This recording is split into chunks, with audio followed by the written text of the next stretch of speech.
Been some discussion lately about Sauger on Lake Winnebago. Have to do a little bit of a history. Back in the 70s, the Sauger population was doing really, really well because Lake Winnebago was a polluted cesspool. The water was dirty. Sauger preferred dirty water. We didn't have an interceptor sewer around the lake. There were a number of industries that ran their effluents, that's being nice, into the lake. And Sauger did really, really well in those conditions. As the lake cleaned up, Sauger are bottom dwelling fish, and they do not come up like walleyes do. They don't compete very well with a good, healthy walleye population because if the forage for walleye is up in the top 2 feet of water, they will come up off the bottom and feed and do quite well. Sauger don't do that. Sauger primarily throughout the country are a river fish. They like turbid water. They do very well in turbid water. The other issue is spawning in Lake Winnebago. As Lake Winnebago cleared up, the spawning success of the Sauger population went down. For whatever reason, they don't have a very good success ratio when it comes to spawning. They spawn a lot up on the sand, up on the north end of the lake. Walleyes for Tomorrow 20 years ago put 13 1,000-foot windrows of rock. They come up about 3 feet off the bottom in an effort to impede the washing around of Sauger eggs up there. Sauger eggs are much, much smaller than walleye eggs, and when they're spawned on the sand up there, they wash around all over the place depending upon wind fetch and currents and that sort of thing. Quite frankly, one of the things happened up on the north end of the lake is people cleared all the willows off the shoreline. 40, 50 years ago, the whole North Shore was lined with great big old willows, which impeded Sauger eggs being washed up on the shoreline by wave action. It kind of created a mess, but nevertheless, the majority of those big willows are gone, and it affected the ability of Sauger eggs and larvae to succeed up on the north end of the lake. So the bottom line is right now, the DNR sees very, very few fall fingerling sauger in their trawls. Occasionally you'll get a few, but it's been very sporadic. Walleyes for Tomorrow ran a 10-year sauger hatchery program. We gathered the eggs at High Cliff State Park and then took the eggs over to one of our portable hatcheries that was located on Lake Winnebago in a lady's backyard, because she was very generous to let us park it there. And we hatched walleye eggs, or sauger eggs, every year for 10 years.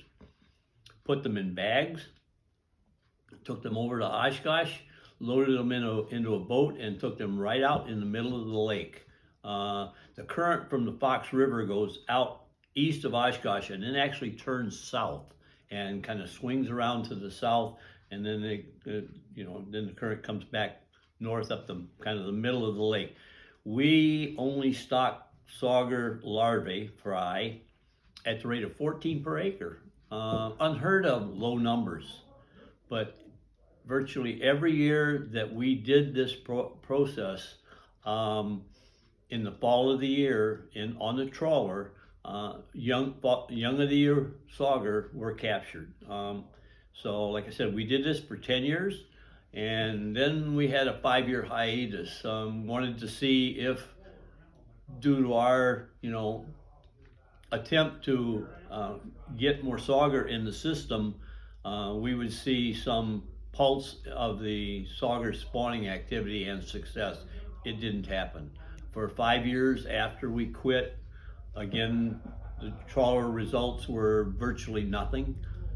So then for 4 years, we netted sauger up at High Cliff, and we took the eggs up to Berlin and had a hatchery up at Berlin, and again in a lady's backyard, right on the Fox River. And we turned the little guys loose both in the river, and we took some of them down to where the river flows into Lake Winnebago. And we have yet to see any documented results from that release.